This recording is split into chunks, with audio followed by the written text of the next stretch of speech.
Hi, everyone. Welcome to episode number 33 of the Fitness Devil podcast. Today's guest is Joey Percia. We're going to talk to him about his book, Why Do You Hate Money?, his career in the fitness industry, and how he transitioned into working with other fitness professionals with copywriting and marketing. We get into some of the stuff he's written about the problem with overpromising and underdelivering in the fitness industry. We get into a fable of two wolves. You got to hang out and find out what that's all about. A lot of change mindset stuff. And we also get into some book recommendations and just a few other concepts that it becomes a really fun conversation. So stick around and enjoy. Shut up and sit down.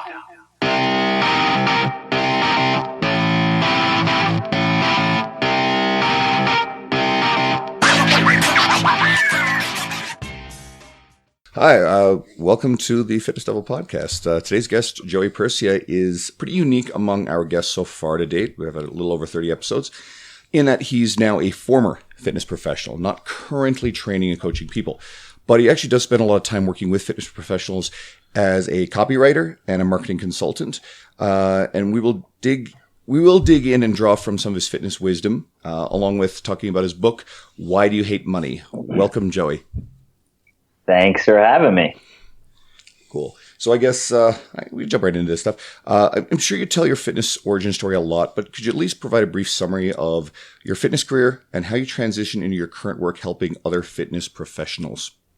Yeah, of course. So I started, I'm sure most people in the industry, they either fitness has been a part of their life, like their entire life, or some big change and then they got into it like last minute, and then that's what they're doing now because they're trying to share it. I was the former. I've had it's always been a part of my life in some way or another, whether it's starting karate when I was real little and playing all these other sports and doing that for years, and then skateboarding forever and being a sponsored skateboarder, and then boxing and boxing. I fought for a while, and then from there it was just during that time, that's when I figured out I can go to school for this, and this is what I can get paid to do.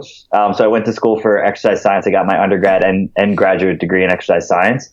And then from there it was just internships with some pretty well-known coaches. I worked with Breck and Travis for a while, and intern at Westside Barbell. And then from there, it was just I did boutique fitness stuff. So high-end one-on-one training, some small group stuff.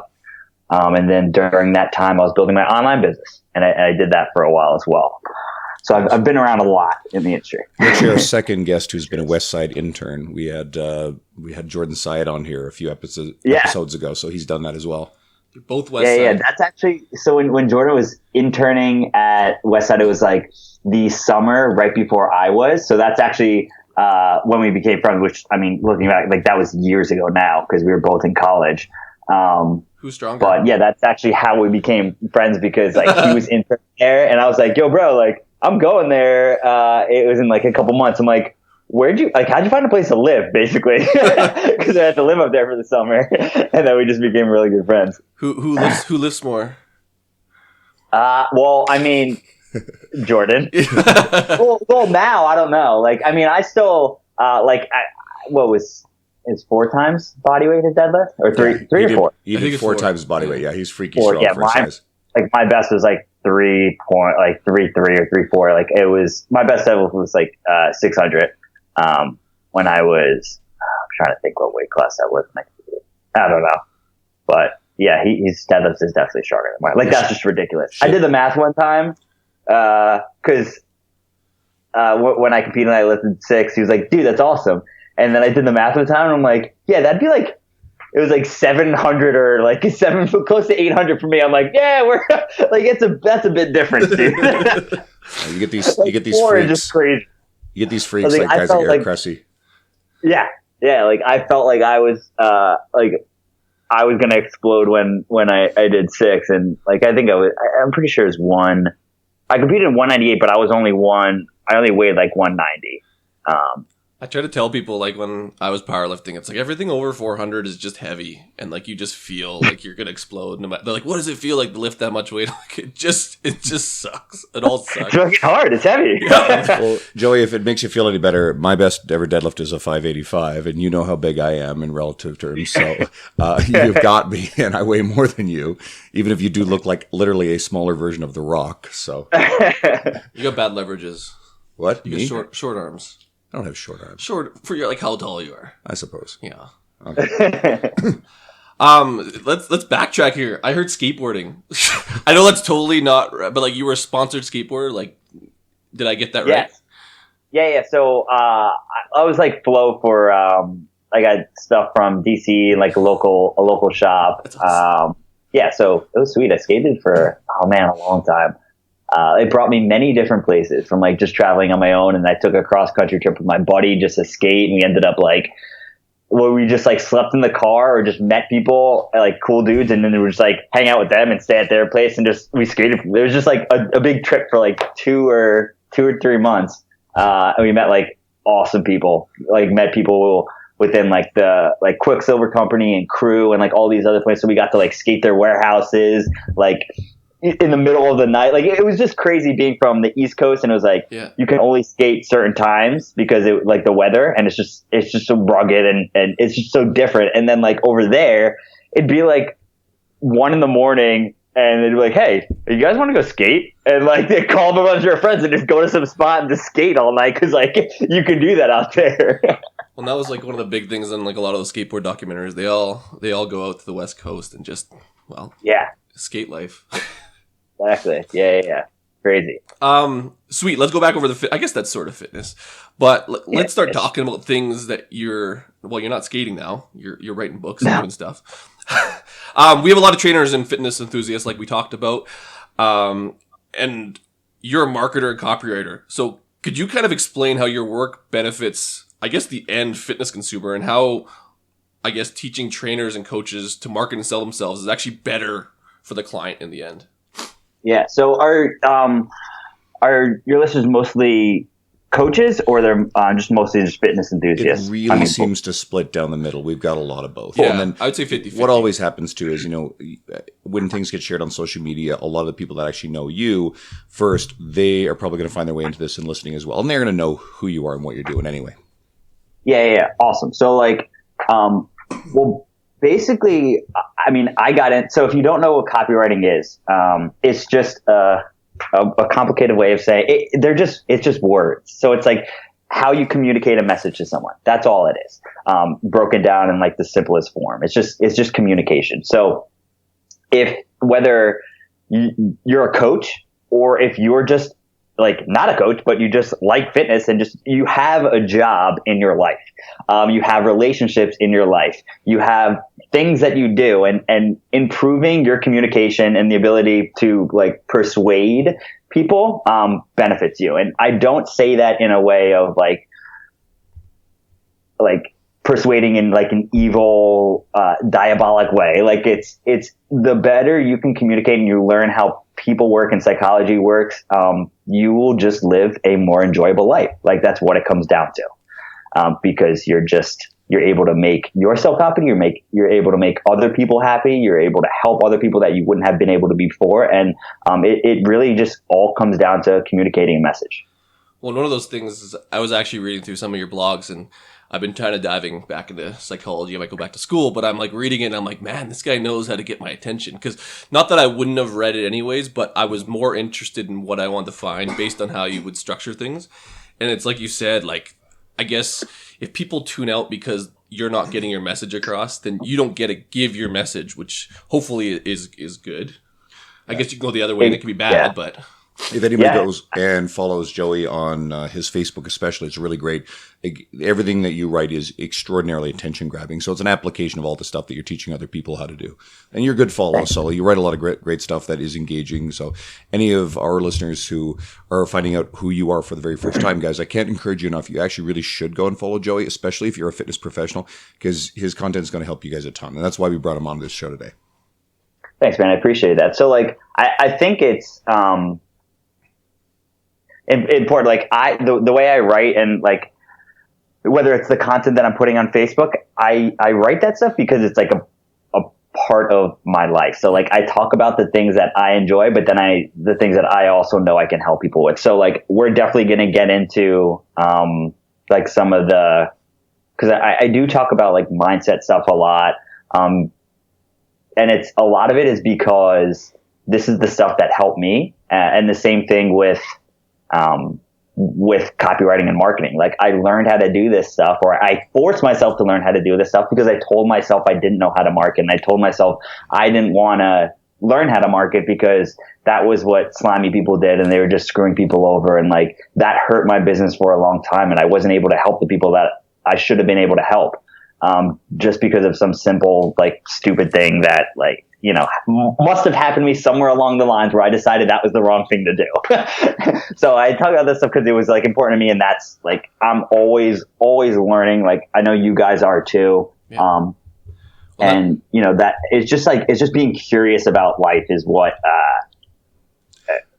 like that's how you're successful. Just being curious about. I think a lot of trainers and fitness professionals actually do exactly what you did. And I think I had the same phase where you think about sales as being bad.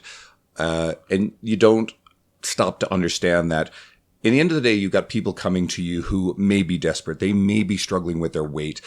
They don't have the knowledge or the tools. And it's important to realize that part of your job is actually to get through them to the point where if you believe in yourself and your skill set, that you actually have to help them. And a lot of people will walk away from an experience where the trainer, the coach is insecure about selling. They're tentative. They're nervous. They meet an objection and they say, oh, okay, cool. And then the person walks out and there's a sense of relief because as a trainer, you're out of that situation that you're nervous about. But if that person walks away and that they never get the help or the guidance that they're looking for, you actually contributed to them going back down that road that they're already on, where they're gaining weight, they're getting unhealthier over the long term. So, you know, in a sense, we have an obligation to help these people, especially if they're finding us and getting in front of us. And again, if you are a better seller, if you're a better communicator, it's not a sleazy, bad thing. Some people certainly are, but we are doing there's lots of it in our industry. Joey's not. Absolutely. Joey's not. And we have an obligation to that's help a these good point. people. I mean, it's a great point because one way to think about it is if like you are actually good, they're going to go to someone else who's just a better salesman, even if their product or their service isn't better. So like if they have this problem, they're going to find someone to help them. Like whether it's today, tomorrow, 5 years from now, they're going to try something. And if they just go to some like $14 ebook, that's not gonna help them because like they actually need coaching and accountability as opposed to just like having the personality to be able to follow a book. Like you're not helping them. Like you're just like pushing them off to the side. Like screw you. You can like figure it out on your own.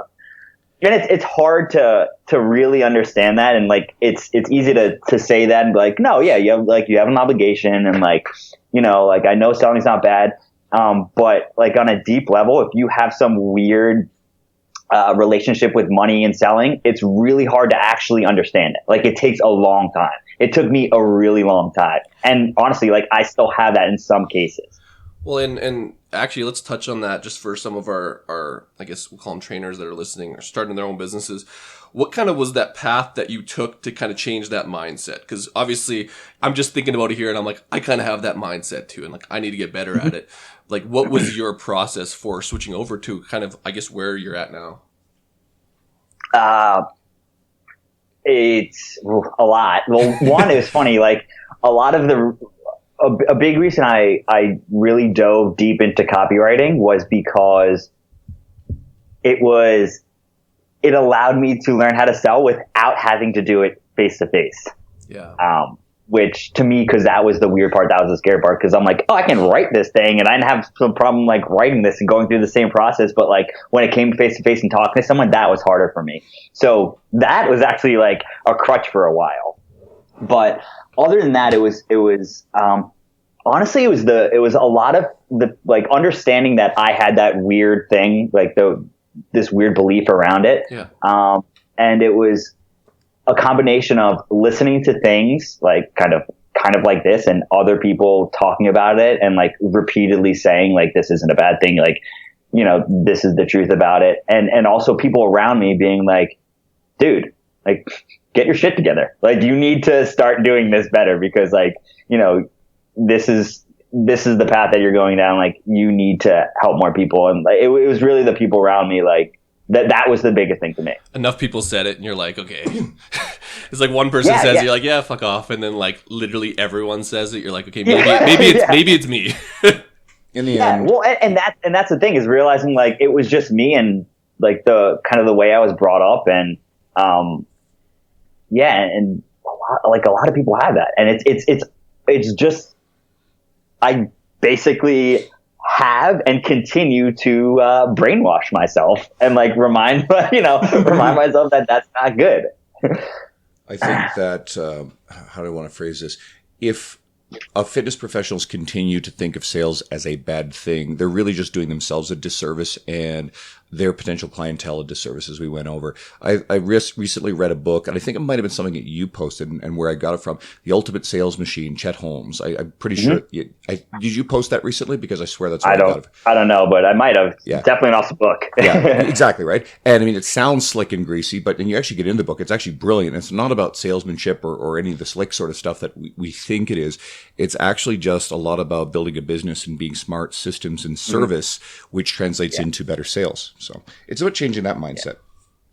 So absolutely. I got into a whole bunch of stuff that you had posted, and I pulled a few questions out of it. And one of the things I really jumped out at me is you recently noted a tendency for some fitness pros to overpromise and underdeliver. What would you say to the industry to change this behavior? And what should potential customers actually be wary of when they see fit pros and their messages? Yeah. I think I forgot how I posted that. Oh, it was actually something in my book, and someone were like, "This was surprisingly good." And I was like, "Surprisingly good? Did you think it was going to be crappy?" I don't know. So I kind of made a joke about it, but yeah, absolutely. I think so. That there's a fine line between, like we said, there's two different schools of thought for most trainers. It's like one that they just promise the world to people. And they're just sell super hard and don't have a great product or service. And then on the other side of things, it's people who do have that, you know, great product service. They care a lot. Like that, they want to help as many people as they can, but they don't sell enough. So I just think it's a fine line. Like, one, you just can't make, outrageous, bold claims legally. Because you can get in trouble. Like, that's just what it comes down to.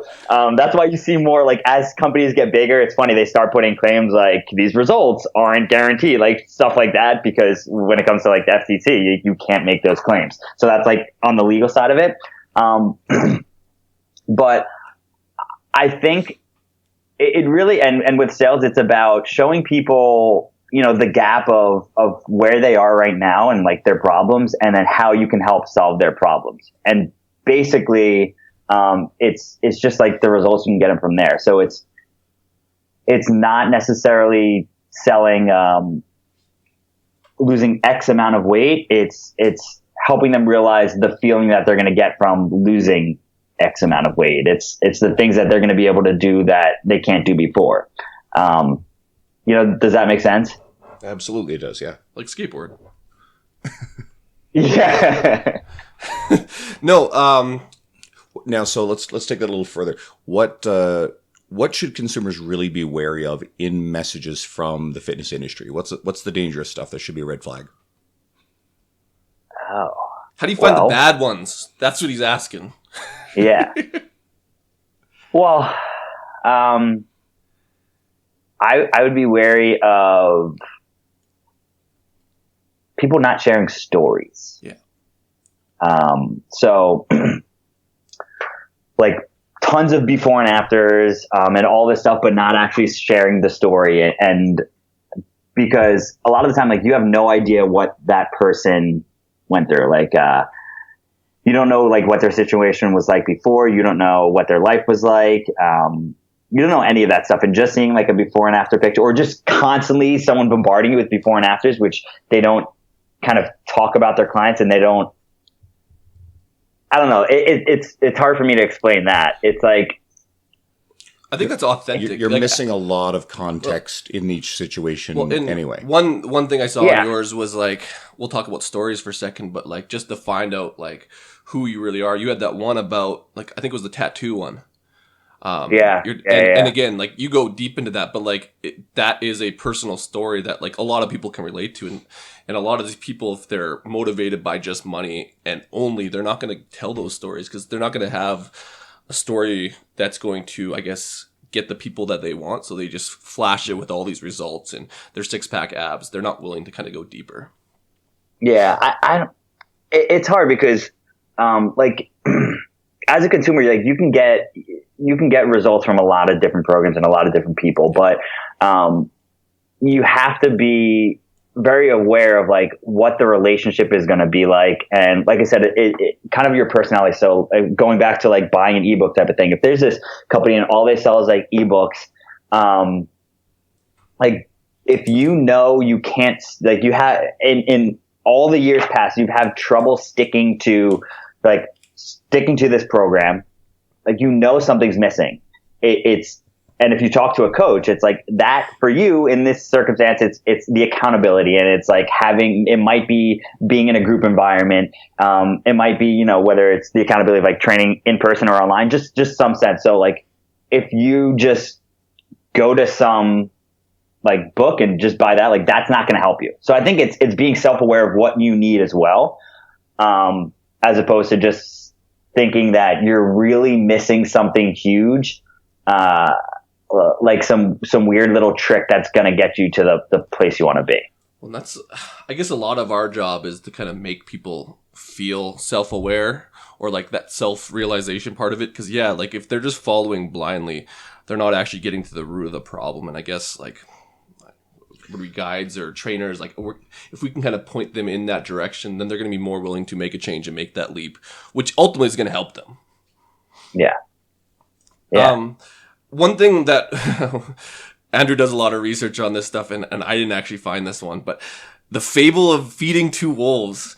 Yeah. You touched on it. Could you kind of explain this fable and how this lesson is so important to everyone, I guess, in their lives and their careers? Yeah. I love it. So, it goes a couple different ways. So like I rewrote about it recently. I did like email and post or whatever. Because I actually heard about it in like a different way. Like I actually heard the story in a different way. But really like the big one that you might have heard before was just, like basically an old Cherokee chief, was talking to, I don't know, his son or something.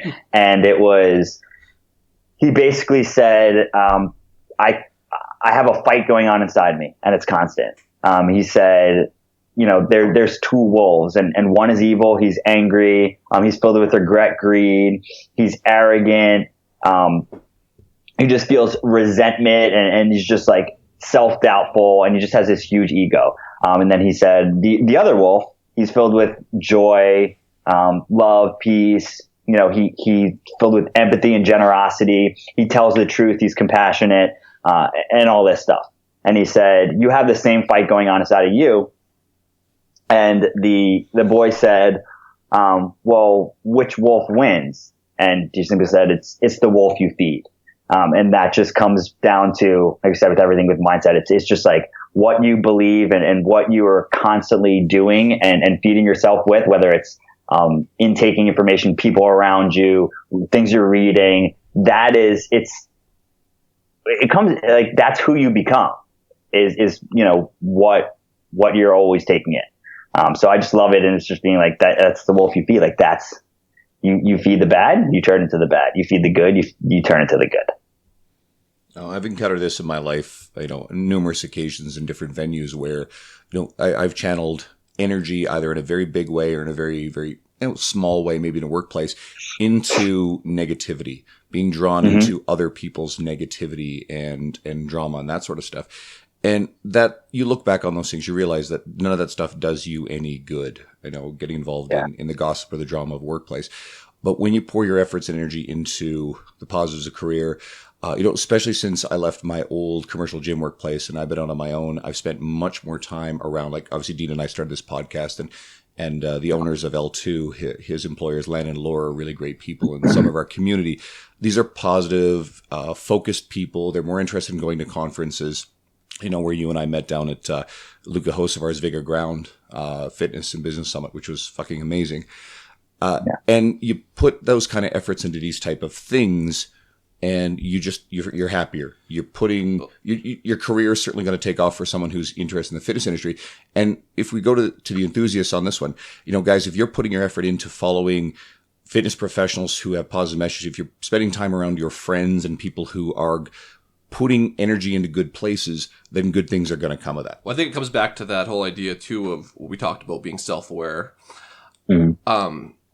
Feeding two wolves is I guess you can go one way or the other, but a lot of people aren't aware in the moment of what they're feeding. So it's that whole idea of realizing what the wolves are. Because you know what I mean? And then going down that path, because you would probably argue, Andrew, when you're in that shit, didn't even realize it sometimes, Sometimes you don't. Yeah. Sometimes you get drawn into it really easily, or, you get focused on things that sometimes they're beyond your control, and you get caught up in this stuff. But now I'm just going to think about a freaking chief now, man. Every time something happens, I'm like, what's the chief feeding? It's a great point. It's really hard. Sometimes you don't know, and sometimes it's just really hard to get out of, because like you said, in your case, it could be your job. It could be people that you really care about in your life, like you have relationships with. And they might not be bad people. I'm not saying they're bad people, but they might have tendencies that cause you to feed that bad wolf, and you start having a bad outlook on life, and just negative, and it gets bad fast. But when you start, you can, and honestly, man, you can brainwash yourself into anything you want.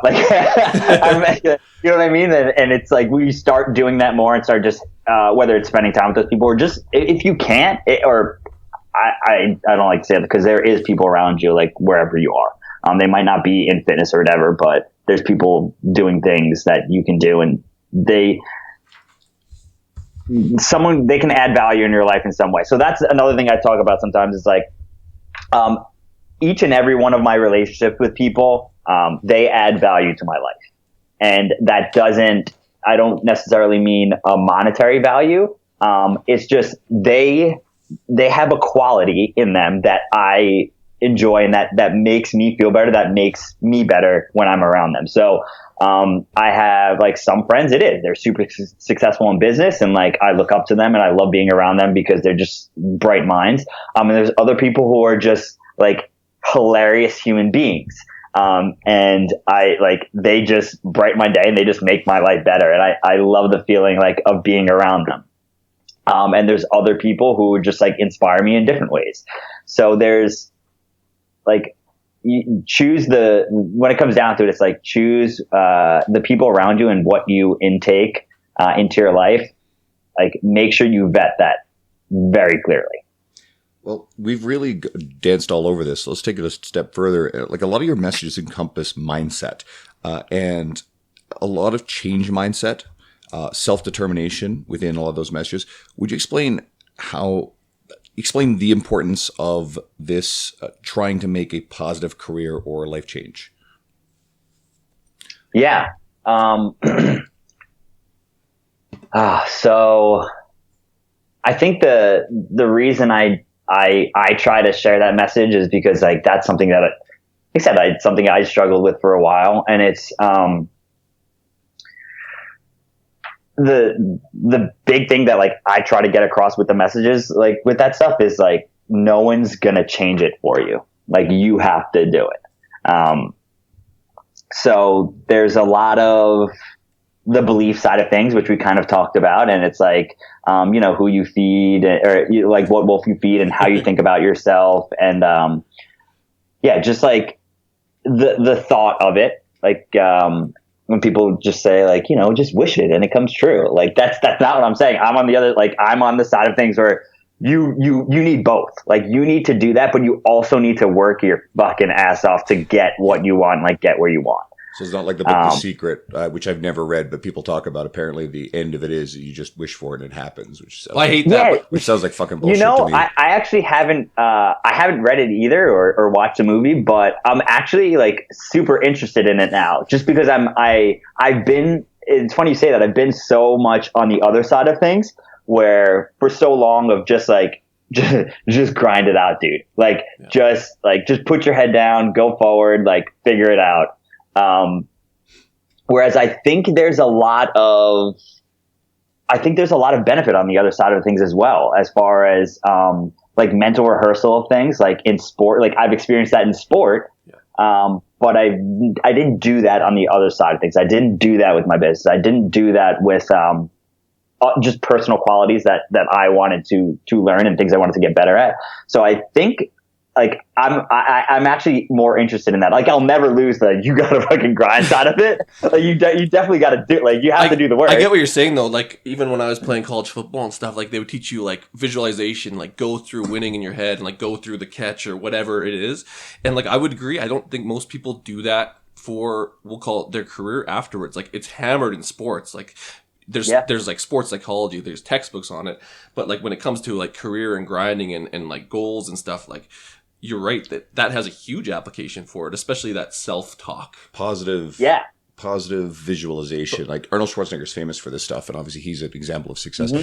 I think the line is you can visualize this stuff as a mental preparation, like you said, but it's a mental preparation that is followed up by feeding the shit out of the wolf. Right? You can't accomplish anything just by wishing and prayers and that sort of stuff. That shit doesn't work.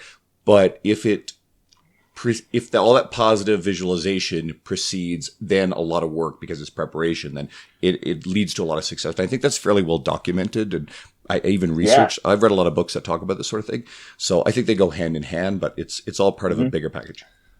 Yeah, absolutely. And that's the thing. That's why I think it's really important to, like, the mindset stuff is important too. Cause I think there's just so many people have like you said, things that have, they're wounded children in some sort of way, and something that happened to them is, like, that's a big part of what's holding them back. Well, that goes down to, like, basic psychology and, like, growing up and all this stuff. And I guess you can call it finding their why, but essentially the whole point goes back to making them realize what that is. And then they have to make the choice at the end of the day. You can force them through, let's just say, a workout or force them on a diet, but unless they actually figure the fuck out we'll even go back to the wolf. If they figure out what the wolf is, like, they're not going to make that change.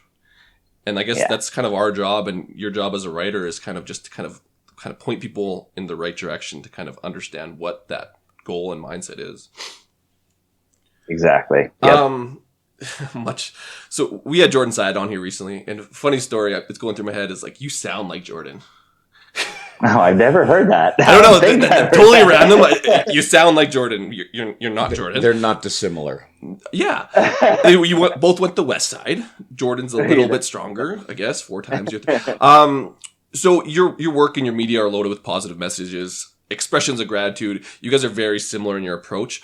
What power do you feel such, we'll call it, relentless positivity? How has it played on your work and in your career, and I guess your writing career?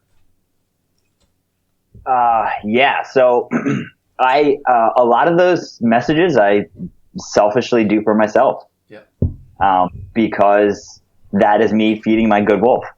And I know I'm a better person when I do that. And I know I can, like, help more people. And I know that the people that I enjoy being around and I care about, they like that side of me more than the other side.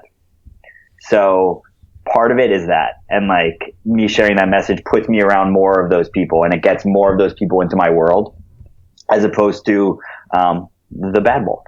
So it's like, it has a huge impact, because that's me creating my world that, the world that I want to be a part of, as opposed to just, like, going some other way, which, I don't want to go. Well, you've essentially established, like, you'll probably find yourself thinking of certain things and realize that that's not the way to go. And you're like, Good wolf.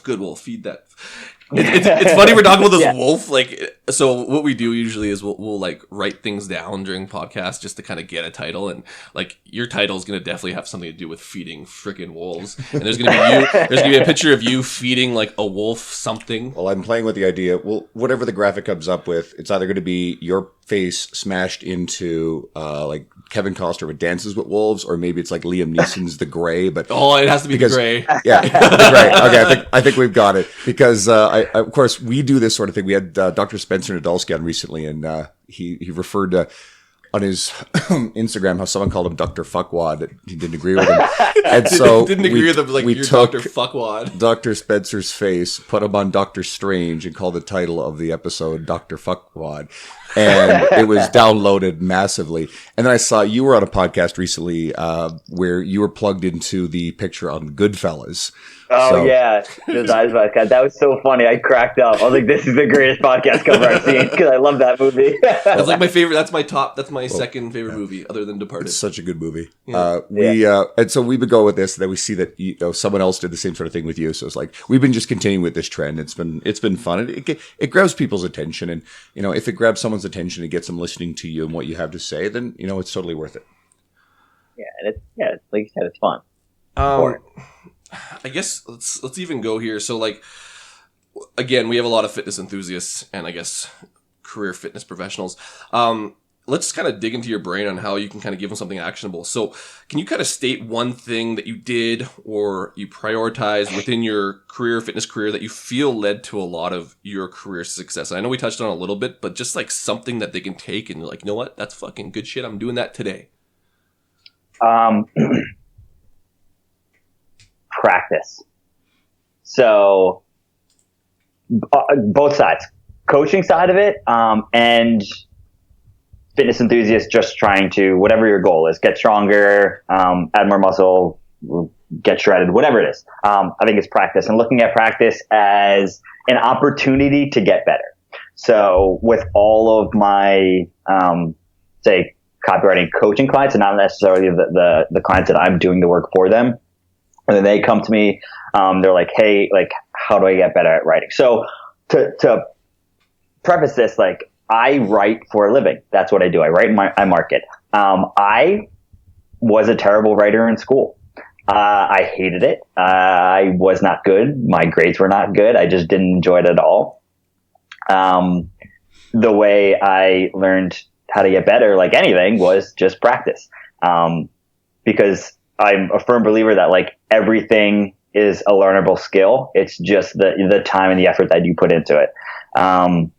So I think if writing and you want to get better, you want to write better, you want to get better on video, you want to get stronger, it's all like skill and preparation. So just the more you can practice it, the better.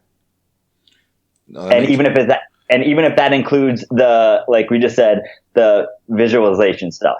Because like you can't, going back to deadlifting, we'll say this for the fitness enthusiast side, like the more you can practice the deadlift, like you get to a certain point, you can get strong just by like putting weights on. But for like a person like me, I get injured, or I am injury prone. I would say like I would get injured pretty often. Just all sports and everything else playing. I can't handle, like when I'm deadlifting like close to 3.5 times my body weight, you can't really lift that too often without it really taking a toll on your body. So when you start getting like really good at something, that's when the visualization stuff becomes important. Yeah. So practicing the technique and like all these little things, once you get to like a certain level, like becomes extremely important. And the same with writing, the same with anything. Well, I like that too, because even if you take a fitness approach to it, like your body adapts to what you want to do, but it goes on the same other side of the coin with, we'll call it career, or like the habits you do, or writing. Like writing, I remember the Instagram thing. I heard Jordan Syatt's podcast. He's like, write every day, do a post every day. And like, I fucking hated it. And then now it's not that hard, but I had to literally do it and get my body to kind of grasp onto what it feels like. And now it's not a big deal. Like it's just boom, bang, do it.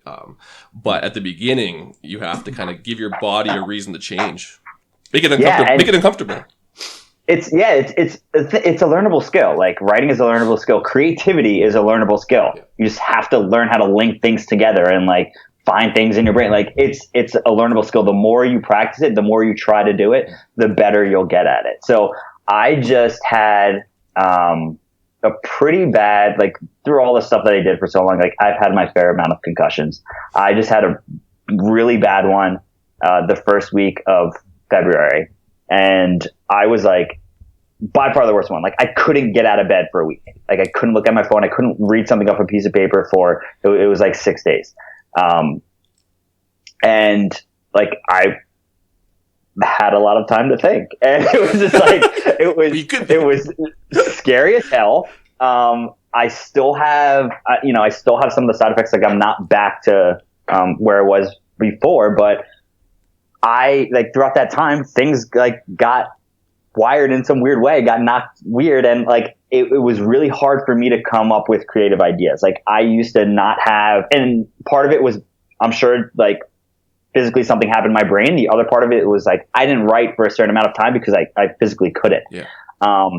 And it's just recently, I started doing recovering from it. I've been doing a lot of like weird brain games, like things you play as a kid and like memory games and stuff. And, like just being very curious about what's around me when I'm like walking or driving, and like, just looking at things like outside and trying to come up with like stories and ideas and, recalling different situations. And all of that has brought back, at least what I feel has brought me to the position like where I was before. Yeah.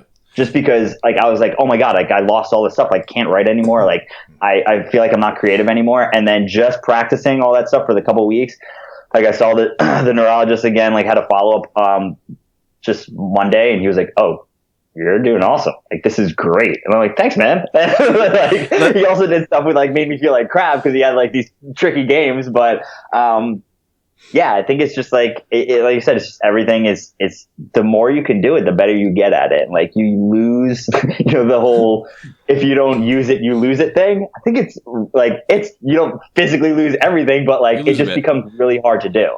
Let's preface that. I would assume your concussions came from the fighting stuff, because they're just like, what? No? This one, yeah. Okay. Yeah, because everyone's like, what do you mean you get concussions? He's a writer. What's he getting concussions from? that's the thing. Yeah, because this one was from boxing, and I was going to fight again this year, but obviously not. Is that out of the cards now? So, yeah, man, this is like my 8th or 9th one. You can't risk another one. It's that's over crazy. there, yeah. Like I played football. Well, I know some guys with concussions every like few months, but like I had 2 big ones, but like they mess you up, man. Like that's some scary. I would do bad. Like I didn't, when I was playing, they didn't even diagnose them. Like I remember I was seeing stars. I couldn't hear auditory signals, and like I went back and played. Didn't want to lose my spot, but like I did poor in school for a month. Like this shit is terrifying, and all the stuff coming out now about CTE and all these conversations, hockey and football. This shit is terrifying. It's changed now. It wasn't even a thing back then. Yeah, it's and I was kind of the same way. I'm like, yeah, whatever. Like, I'm fine. Like, like I said, I've had like 8 or 9. Like, I've had 8 or 9 that I know of that either put me like out for a little bit, or I think like I've only. Well, those are the major ones. But yeah, like I didn't get knocked out in this one. I actually didn't even like. I just something happened. I guess I got caught with a good shot, or it was just an accumulation. But I didn't feel. I just felt like exhausted, and then. About like an hour later, it just started getting worse and worse and worse. And then like, I was like, oh man, I don't feel good. I'm exhausted. I got to take a nap. And I took a nap and I woke up like an hour later. I'm like, oh, it's no, you can sleep. It's okay. And I woke up and I'm like, oh, this is concussion. Then I just started throwing up, and like, it was bad. This is like by far the worst one. And, like both immediately after, and then like I'm like the side effects were just terrible. And yeah, I'm like, nope, there's no way I'm getting back in the ring again.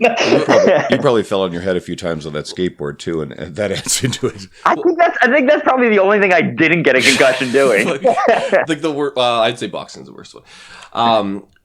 Yeah, absolutely. I'm gonna give you some advice. You're a writer, man, and you use your brain don't fight no more, man. Just that's the thing. I just got back into this fun. We need more books from you. Said that. Yeah, I know. well, They actually, said it. They're like, "You're not coming back." I'm like, "No, man. Like, I write for a living. I need my brain." And I was like, "This is just fun. I'm not doing this anymore."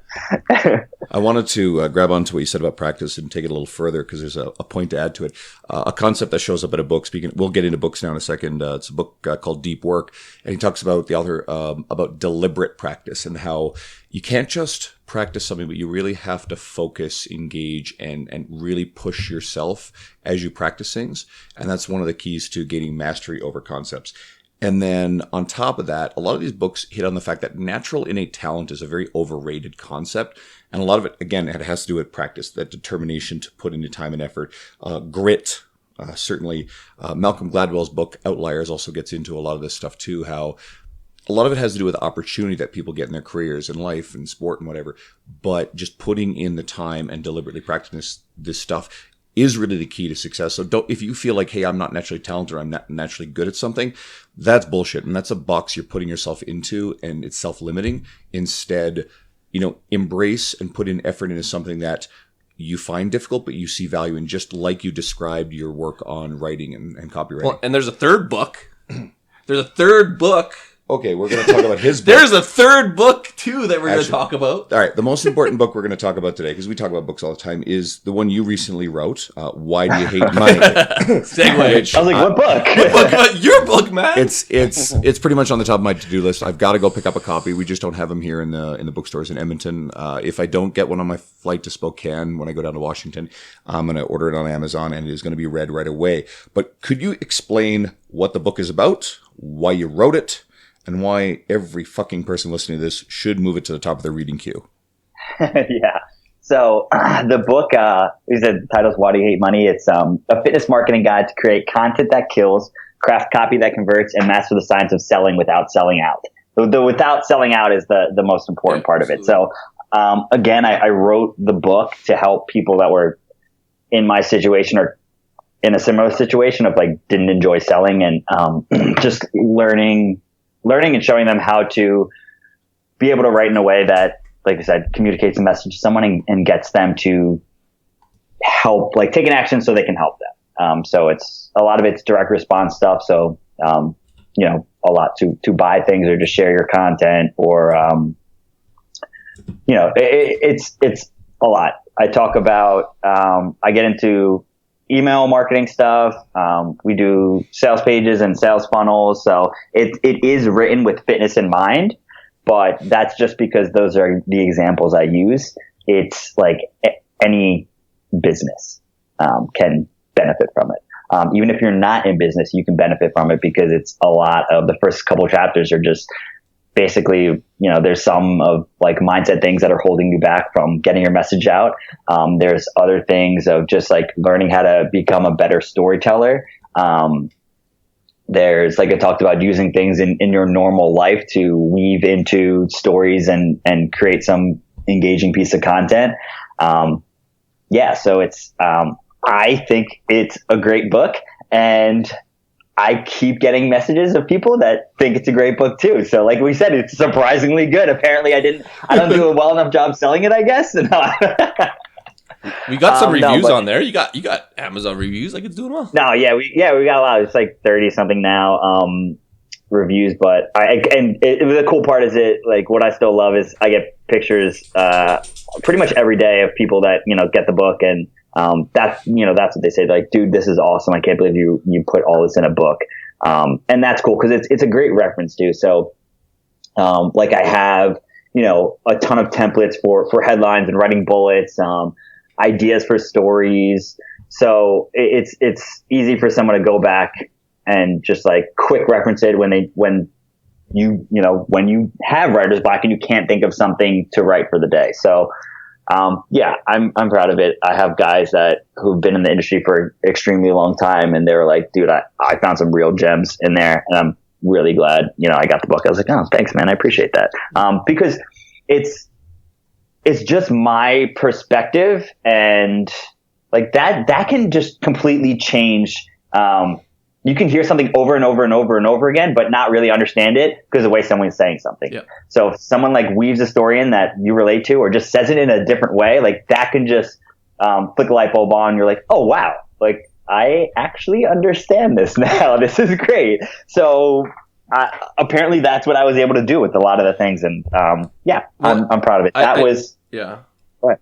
I was gonna say I can understand that. Like I'm even looking at like a lot of the psychology stuff and some of the science people are like, why would you read that book? Like it's not going back in the studies. But what some of these books do, and like your book does, is it gets you into the market of whatever that topic is so that you can go down those rabbit holes. But if it's said in a way that interests people and that they can get something out of it, that's going to touch on them more than someone going and reading a boring copy book about writing copy or writing. Like, you know what I mean? Like you're going to reach more people because it's digestible. I know the book is going to do sensationally well. I'm looking forward to reading it. I'll be splashing it all over my social media when I do. And I'm going to push a lot of the... It's on my Kindle right now. I'm like reading it and I was like, Sweet. I was looking on Amazon.com and I was like, I was going to buy it and then it's on Kindle Unlimited. You're on my Kindle I've now, either man. got I love audiobooks and that's where I consume most stuff. And I don't think yours is on audio yet. So Not yet. Yeah. You should We're read going to it. get that this year. You but- should read it, nice. man. Yeah, but I'm going like to read your- the physical copy. But I like actually owning books, like physical copies of them too. And actually, whenever I know that we'll be in the same place, I'm actually going to bring it and get you to sign it. Neeson. Yes, what about- reading his book for the audit. Like that needs Oh to my happen. fucking God. That is how you sell it. Just tell him, be like, man, I'm all about wolves. Like, you got to do this. And, you know, there's a precedent for these kind of campaigns because I was just recently talking with Brett Bartholomew, who I met the same time as I met you, Joey, down at just in Renton. So, and Brett, there was this huge campaign with his book, Conscious Coaching, which is really fucking spectacular. And they were trying to get Tom Hanks, and people were tweeting at Tom and tagging him and stuff. And they were actually trying to get Tom Hanks to do the audio. Now, it's a shame they didn't because the guy that they got, like, you know what? It wasn't great. He does a lot of like weird voices, and like the book is amazing. We need a but I C-list. wasn't in love with the guy who did the voice. So fuck, man. If you can get Liam Neeson to read it in his voice, Let's be realistic. Like, I don't think we can get Liam, but like, let's just brainstorm on like someone like we need a C list who will be like who needs something, but like people know Gilbert like, Gottfried. yeah. Can you imagine him shouting and yelling your book? We're just gonna take this over for you. So if you don't mind giving us we'll find someone really good. Yeah. I mean, I was going to do it, but all right. No, actually, and It's like, no, you know what? Your voice isn't good enough. No. you probably should do it. No, that's good. We always ask people to. I'm running out of fucking books to go through because I go through them so fast. Is there a book you'd recommend that has been really influential for you in your career? Yeah. So have you ever read The Big Leap? No, I haven't. Ooh, you got him a new one. That's I've never even heard of it. God, I can't remember the author. And let's see, something Hendricks, I believe. It's a mindset thing, kind of like, Gay basically Hendricks. like senior. Yep. An upper limit problem type of thing. It's really good. I read it a while ago.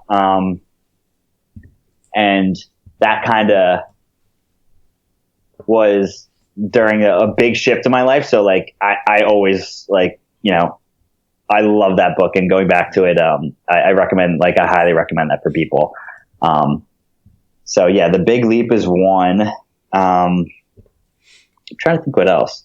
I don't have too many on audio. I mean, I'm sure you read like Made to Stick, right? Actually, funny enough, I just got most of the way through it. Everything that Chip and Dan Heath do is sensational stuff. And my file was corrupted, so I actually have to go back and re-download it. But then I turn around and listen to Switch, which is one of their other books. Yeah. And recently Power of Moments, which is one of their books. Decisive. These guys, everything they do is good stuff. Yeah, no, Made to Stick is incredible. Yeah, absolutely. Yeah. And then I'm sure like How to Win Friends and Influence People. Yeah, that's you read. Yep.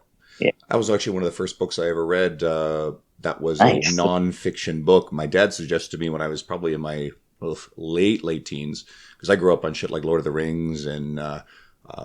Salvatore's Drizzt Do'Urden books, all the Dungeons and Dragons-y type stuff, which fantasy fiction, which is He's fantastic. like, go learn how to persuade people. Yeah, pretty much. Well, dude, it's funny you say that. Fiction is actually like a huge, going back to like my coaching clients for like copy stuff. I tell a lot of people to start reading fiction, because it subconsciously teaches you a lot about storytelling and writing, because like with nonfiction books, you have people there to, they're there to learn something specific. They're there, like the payoff is what what they're there for. So like that's how you have them hooked in for the most part. Then just like the writing has to be, okay enough to keep them reading. Whereas fiction books, it's like there's not like the payoff is the story. It's like them being in the story and being sucked in and engaged in like the entire way. So yeah, I think fiction is great. Like it's when I slack on reading fiction, and it's not a lot either. Like I don't read a ton of it, but when I'm not like at least reading a couple pages like often, I notice my creativity and like the storytelling isn't as good as it is when I am. Well, it's just expose yourself to a more diverse array of stimulus when it comes to that.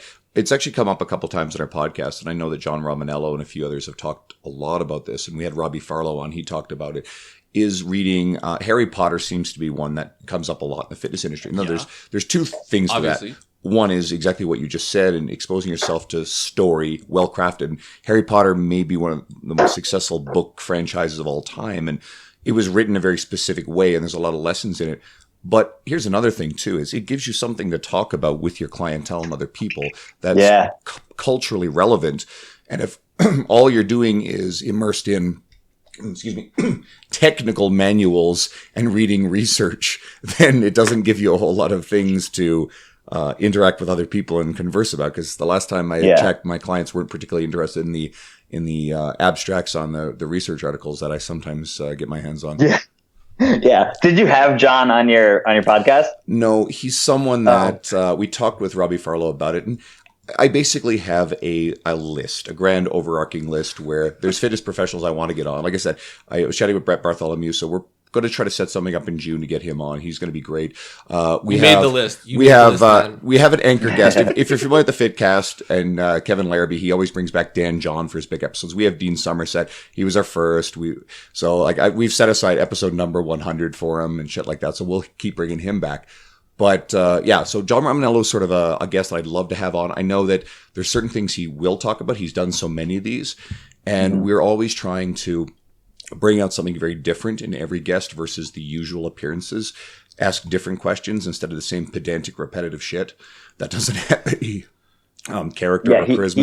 He has the best rant on why everyone needs to has to read Harry Potter, and it's hilarious. And like, I love John. He's a good friend of mine, and it's just so funny. Like hearing it, like I love it. Like I haven't read all of them. I haven't read any. After you say that, you didn't even read it. I've never read any of them. No, I just think I don't think it's and I'm not saying it's the best thing ever. Like I enjoyed it when I read it, but like I said, I don't read a ton of fiction. When I read fiction now, it's like I read the Jack Reacher novels because I love them. How pissed off are you that like they cast little fucking Tom Cruise as I Jack like Reacher? Tom. Well, you know what? What's funny is I didn't start reading the Jack Reacher novels until after I saw the movie. So Tom inspired him because he hasn't made a bad movie. So you actually read the books? None of it inspired me. Someone else was like, "You need to read this," and I read it. I'm like, "Oh, this is great." And then I was reading them, like, Tom Hanks wasn't a good Jack Reacher. Like I liked him in the movie. Like I thought it was good, but I was like, this wasn't Jack Reacher. He was the passive man. Reacher is supposed to be 6'5", and Tom Cruise is like 3'8" or something like that. Yeah. If I'm making a Jack Reacher movie, like you have Tom Cruise or someone. Yeah. Tom Cruise is going to sign off on it. Yeah, like give me money. Well, it makes sense. All I see with Tom Cruise is jumping on Oprah's couch. He's doing another Mission Impossible. Like they have another one. He's like 55. Because they're the only things that he sells movie tickets to anymore because of his weird religion and his. But that's crazy. Because name a bad Tom Cruise movie. Oh, give me enough time. Exactly. Come up with you need time to think about it. All his pre-Oprah couch jumping stuff's great. Like Top Gun is amazing. I can go back and watch that. But the new stuff is just no. Sorry. It's a smart decision. Everyone, it was polarizing, so more people went to his movies. So I guess. Sorry, that's my rant. Maybe I need a 20-minute rant like John Romanello about Tom Cruise. I can do it, but I'm not. I'm not going to ruin this show because of that. Where can our audience find you? What's the best place to consume all things Joey? So the best place would be on my email list. So you can go to joeypercia.com.